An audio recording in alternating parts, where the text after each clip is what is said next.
Death Curse Society, ladies and gentlemen. You know what? I can't tell you a story around the campfire unless you tell me to. This is tell a fucking story. Go ahead. Here's a story around the I campfire. don't want to scare anyone, but I'm going to give it to you straight about Jason.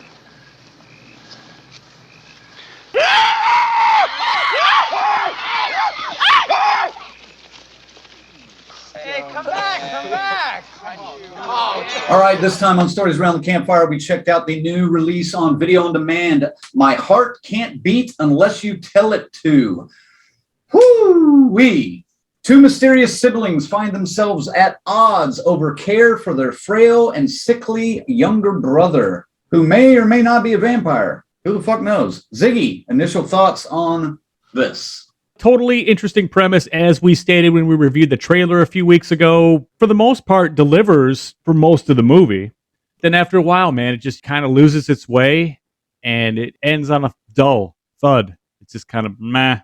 It earns the meh in the end after a super strong start. I mean, that trailer says it all. Do you know how hard it is to get that blood? We have three siblings. One of them is an apparent vampire, and they keep him away. And at night he wakes up, and the siblings, the older siblings, have to go out and find food. One of them's completely fine with it, which we'll get into. And the other one has got a huge problem with it, and he's trying to get the fuck out. This whole arrangement. Here we go. Here's our story. Get food, but how long can you keep this up before it tears you apart inside?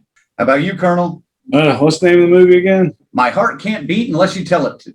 Jesus Christ, that's fucking long and wordy. Just like this movie. I don't mind a good wordy movie that drives the story. But Jesus Christ, somebody please shut the fuck up from time to time and do something. Good Lord. Like Zach said, that's my first impersonation. Okay, it's pretty easy to figure out. Okay, the sister knows what has to get done. The brothers, the toll to take on him mentally is killing him. He's just, like I see most people having to care for, a family member that probably can't for themselves. Some people can handle it, some people can't. Okay, I get the story behind this. But fucking A, dude, this movie was, I'm trying to think what I'll say. There's not much to say, then just shut the fuck up every once in a while. Then, Colonel, how long did it take you to realize that the lead actor, Patrick Fugit, was the kid who played William in Almost Famous? It took me till now. How about you, Ziggy? Yeah, I was like, for the longest time going, God damn, this guy looks familiar. The beard hides it very well, Mm-hmm. It was the fucking eyes, man. The eyes, yeah. I kept going, like, I've seen this fucking guy before, but I couldn't, obviously he's aged quite a bit since then, so it was near the end of the movie before I put it together, I'm just saying, Almost Famous came out a long fucking time ago. Almost Famous came out in 2000.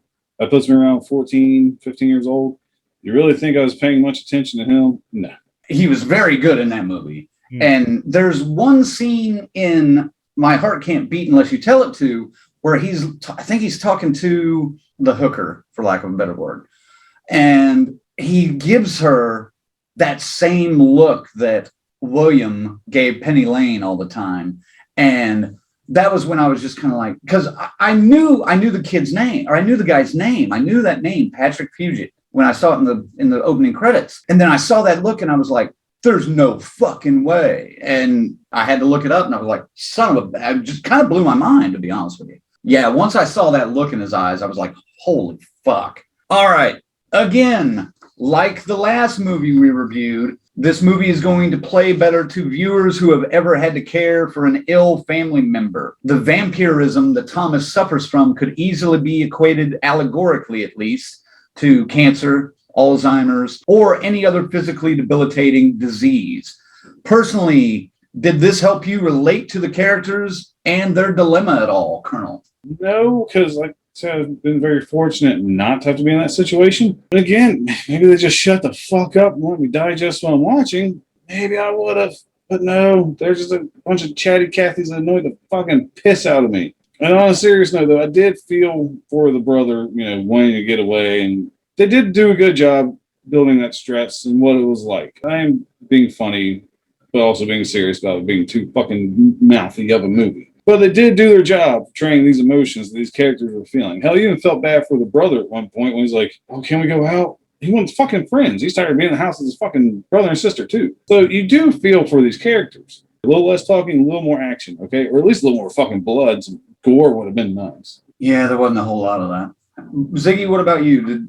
Were you able to relate to those characters? I relate to the idea that you would do anything to help keep a family member alive and well. That's the message here. And I just love the extremes they take to do so. Taking out another person to feed your brother. And this guy's having a problem with it. The movie opens with him picking up a guy going through a dumpster, and they're gonna, hey, I'm gonna take you to the shelter, man. And he gets him in the car, and he's like, hey, man, I'm not gonna suck your dick. Like, no, it's just here to help you, my friend. And Right. gets him out. He's like, yeah, here's the house. It don't look like a shelter. He's like, well, it used to be. And then the bum gets out and starts walking up the stairs, and then the brother comes rushing up with a bat and just whoa, home run swings on his head. Ooh. That was sweet. They got to go and open the veins up, but sister's ready to help. And who knows how long. Apparently this has been going on quite some time. She is great.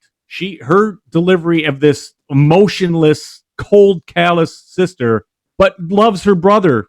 I mean, obviously the toll is taking on her having to do this and deal with it. And when Thomas is a little bit unappreciative because he can't go out and he can't have friends, she gets frustrated and says some mean things to him, but she never, she just, all she wants to do is help him live.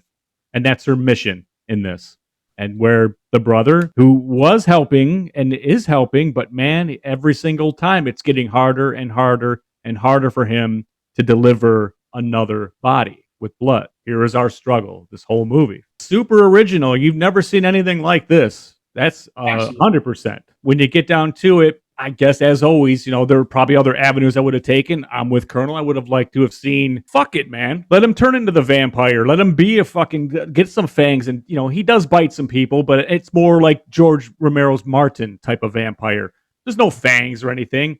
He's drinking blood. We don't know why. Yeah, right. She's already cut, so he's just sucking it out of her. A little bit of backstory on me that I don't think I've had a chance to tell. When this would have probably been in the late 80s when I was younger. Frank was a vampire. No, I was probably 14, 16, somewhere in there. I can't remember exactly when. But my grandmother had Alzheimer's or dementia, one of those two. And we took her in at one point and we tried to care for her. Now, I grew up in a motel. We lived in a house that was kind of attached to it. Friends used to joke it was the Bates Motel back in the day. Our house was literally attached to the hotel. So when you came in our front door, you walked through the office of the motel. So there was a hallway where my grandmother had a bedroom a little bit further away from the office. We should have put her far away from the office because I'm not playing. She was horny as fuck, man, for an old 70-something-year-old lady. Anytime the doorbell would ring, my dad was trying to get somebody checked into the motel. Either me or my mom or brother or somebody are trying to keep a naked grandmother in the hallway and from invading the office and just jumping on whoever is in the office.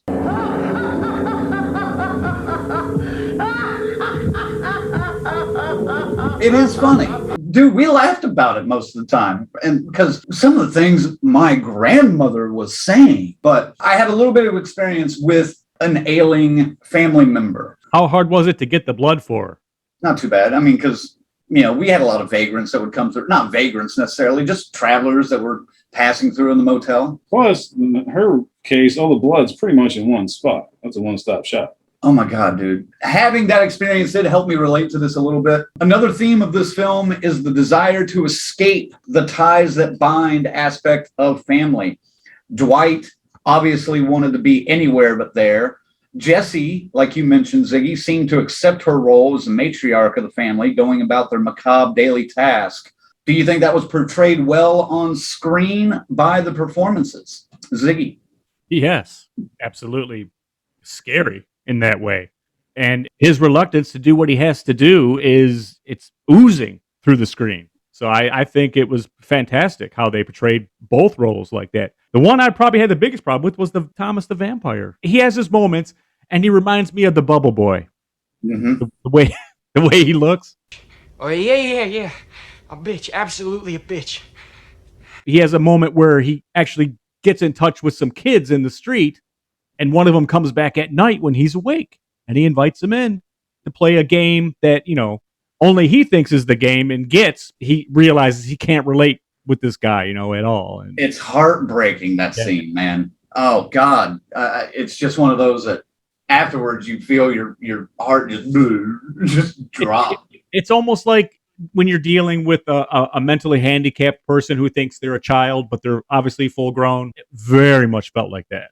Colonel, what do you think of those performances? Did they wrap around that well? They did. Like I said, the character Dwight, I sympathized with the most. I thought he did a really good job. The actress playing Jessie, she did a really good job too. I really didn't care too much for it. I mean, the only time she showed any kink in the fucking armor was when he was like a fucking cat, slow motion, because he's so fucking slow. Pushes bowl of blood off the table, and that's when she lost her shit. That is the only time she showed any emotion. Pretty much, yeah. I like this one scene where they don't have food. She has to get food. She's like, fuck it, I'll go do it. There's this prostitute in this fucking hotel over here. I'm going to go there. And the prostitute's like, have I seen you before? So, oh, everybody says that. It's true, because she really kind of blended in. She didn't really stand out at all in this movie. Right. Which I want to say is a brilliant plan they had. You tend to forget about it. Mm-hmm. Which I thought was brilliant if they did that on purpose. If not, holy fuck. I think what you're saying is true right there, but I mean, what they were depicting was somebody hanging from the final thread. You know what I mean? Of her holding it together. Yeah, which I said the blood push, the bowl spill was what put her over the edge. Like I said, it's like she didn't show him. She was just fucking there. That's where Dwight's like, I want to go. I gotta go. I gotta go. And then Tommy just fucking still would have been nice to watch this motherfucker army crawl one fucking time, like eyes lit up blue, like Salem's Lot style, like I'm gonna fucking body or something. That would have been moving this fucking movie up like 3 or 4 fucking spots up for me. Like the rank, trust me, we get to the rankings, you'll see. It would have moved it up quite a bit. Well, besides Dwight and Jesse, Thomas also wants to get out of the family shadow and live a more exciting life. Could you feel his pain as an actor? Did he portray that well? Of being trapped by his illness and even his family from breaking free, Colonel? Dude, I did not care for this fucking character at all. I don't care what the fuck he was portraying. I just didn't give 2 shits and fuck. Okay. Maybe that's a good thing, because he was a little annoying. His voice got on my nerves. He did seem very childish, which he would, I guess. It's just hard for me to fucking really say, you know what, I can see why they're doing this. It's kind of like, I don't blame Dwight. I try to get the fuck out too. Maybe that makes me sound like an asshole, but Jesus, I would have reached my breaking point with this guy too. Not even though getting him food part and having to kill people. I need a break. I got to step away for a few days. What about you, Ziggy? Yeah, I think he was probably cast first and foremost for his look, with the kind of buggy eyes he has. There's an innocence about him. When it comes down to it, aside from that scene with the piano, I don't really think he added too much to this. I mean, I didn't really feel bad for him. Aside from that scene, I didn't really feel too bad for him. Right. And his predicament. I was more fascinated with the methods and means they would take to get his meals. Both films that we've reviewed today, this one and False Positive, feature a scene where an auxiliary character asks our main character to smile. Which scene worked better? I'll say the False Positive, because Gretchen Mol is just, she was so fucking good in that. For as 2D of a character that was, a supporting role that was kind of unforgettable to me. Well, like you said, almost Stepford Wives. Yeah. Which I hadn't thought of until we were talking about it. But yeah, definitely. What about you, Colonel? Which one worked better? For me personally, it was the hooker telling Dwight to smile more. Because, I've been told that multiple times. Like, you need to smile more. So I find that I don't smile. So I only smile when I need to. That one just related more to me, because it's not like I've never had nurses or someone say, hey, scientifically, it's just, usually a member of opposite sex. You need to smile more and shit like that in family. You need to smile more. I do fucking smile. I just got resting bitch face. Like, I can't help it. No offense, Colonel, but I'd have to agree with Ziggy on this one. I thought False Positive played it off a little bit better. And the reason I say that is the look on the 2 actresses' face in that scene. You've got Gretchen Mol, but then you've also got Alana Grazer. Just like, you need to get the fuck out my face right now, is what she's saying with her facial expression. And I just thought it was great in that. Better, which one we related to? I liked it in My Heart Can't Beat also, but I thought it was just more memorable, especially in that one. Both of these films, like we're talking about, neither one of them don't necessarily have a happy ending. But the only time you do see Dwight smile is at the end of this one. It doesn't last long, but but it was one of the few nearly happy moments of the film. How did the dreadful tone of this film affect you? And when that smile does occur and then quickly fades away, how did that end the movie for you, Colonel? It was great because you know what? At the same time, I was smiling with Dwight. Not so much the fact that he got his wish, but just the fact that the movie was over. I knew exactly where you were going with that, you son of a bitch. God damn it, Colonel. What about you, Ziggy? It works for me because I think he realized, wow, I'll be damned. You know, he got everything he wanted in that moment and then realized it wasn't what he wanted in that moment. He's going to miss everything he left. That's what I got and why it went away so quick. But Right. yeah, it was okay. Not the best ending, but it worked. It's one of those, the price you have to pay moments, you know, to get what you want to achieve, what you think you want to achieve. Right. Because he's there. He's like, huh, I made it. Huh. And then it's like, huh. I know a lot of people subscribe to the family is everything motif of their life. That's great if you have a good family, a compassionate, loving family. Yeah, it's wonderful. Not everybody has that. There's a point of Dwight's desire to get the fuck out that absolutely everyone has felt, especially when you're growing up. You keep thinking, oh man, when I graduate high school, I'm fucking out of here. I'm never coming back. Most of the time you do go back. You miss that family unit and you miss the familiarity of it. That look at the end of this movie that he has where he's just on the beach and happy, probably the first time in however long they've been doing this, is so striking because literally a second later, it's gone. And everything comes back and washes over him. Like, what did I just do? No family left. It's just him.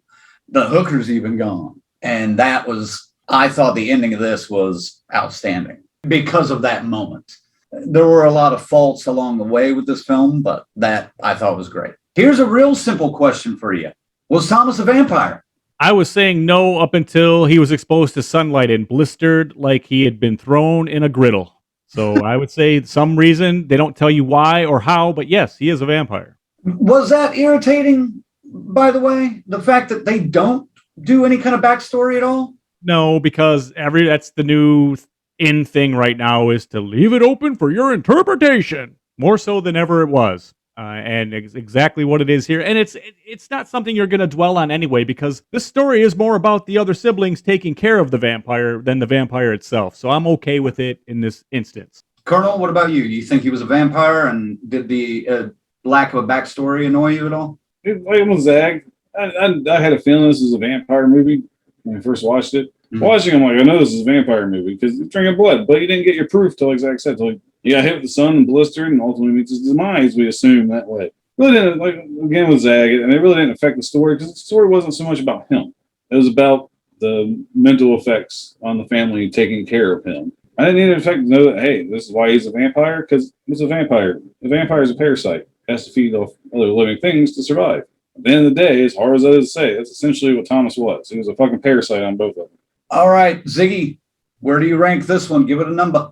The portrayals of Dwight and Jesse are so fucking good in this. I think it makes up for a lot of what is lacking here. And for that reason, I'm even surprising myself. I'm going to give this a 7, man. Because it's that solid of a fucking... Their weight that they bear is so palpable. You can feel it all the way where you're sitting. And I appreciate that a lot. So 7. Damn, I am shocked. Colonel, how far below that are you? A little bit below a 7. Spoiler alert on that one. I was like I said, they did do a great job portraying Jesse and Dwight. You did feel their struggle. But like I've been complaining about the whole time, this movie is fucking mouthy with very little action. Now, there's some other movies I like that are really mouthy, and even Quentin Tarantino film, but it's enough to keep you entertained and interested, and you want to hear what they're saying. I literally lost interest quite a bit watching this movie, to where I had to rewind it. Oh, what did I miss? So, again, while the acting was okay, it lacked a lot and a lot and a lot. I have to give this a 4. Woo! I just really did not care for this movie. There's a lot about this movie to like. Ziggy pretty much nailed it. The performances are off the charts, spectacular. Patrick Fugit has definitely grown up. I mean, he was a good actor in Almost Famous, and he's still a good actor. I wish I had seen more of his work, but I just haven't noticed him in any other films that I can remember seeing. Story is absolutely, completely original. You've never come at, I don't recall anyway, any film coming at this subject matter from this perspective and this with this take on it. Could they just let the brother out and go be a vampire? Go eat people yourself.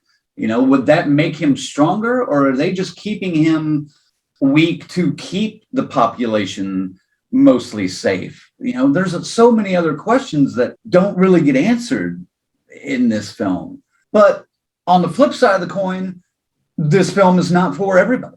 You know, there's going to be a lot of people like the Colonel that are going to be like, why the fuck did I listen to Death Curse Society, who recommended me watching this movie? This movie fucking sucks. I get this. I'm going to stick with a 7 on this one too. It's, again, this is not another one that I probably would watch, maybe to show it to somebody else, but somebody that I knew was going to get it. My Heart Can't Beat Unless You Tell It To is available on video on demand now. Check it out. If you feel like Ziggy and I are more your range of views, or if you're along with the Colonel. This is what's crazy. Usually me and Zach are on point. This movie is Yeah.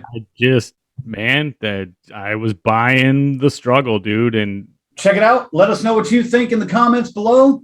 We could be wrong. One of us could be wrong, or two of us could be wrong. You decide. We'll be back with more Stories Around the Campfire real quick. Well, that's an awfully wordy wrap on My Heart Can't Beat Unless You Tell It To. Be sure to join us for more Stories Around the Campfire coming your way. Just smile. You're gonna die, Junior. You're gonna die. Eat this, asshole.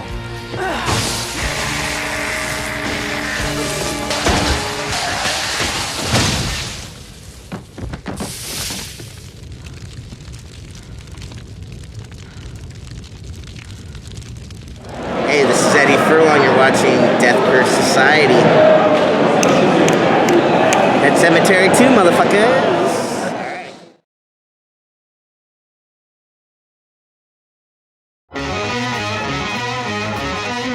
The Death Curse Society has just become an associate producer on the film. Yes. Bravo.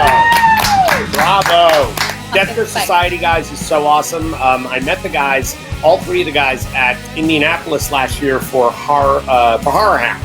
And I met those dudes, and I gotta tell you, like, I hung out with them, we took pictures, I signed some stuff, they gave me a t-shirt. It was awesome. They are awesome guys. So super cool. I am so glad to have them on board this campaign, and also on board the film. And now they are gonna be IMDb credited as producers on this movie.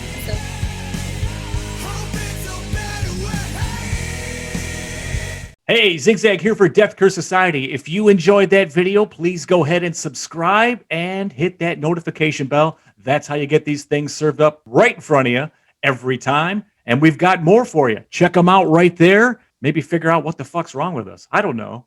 It's all right there at Death Curse Society. Click it and see for yourself.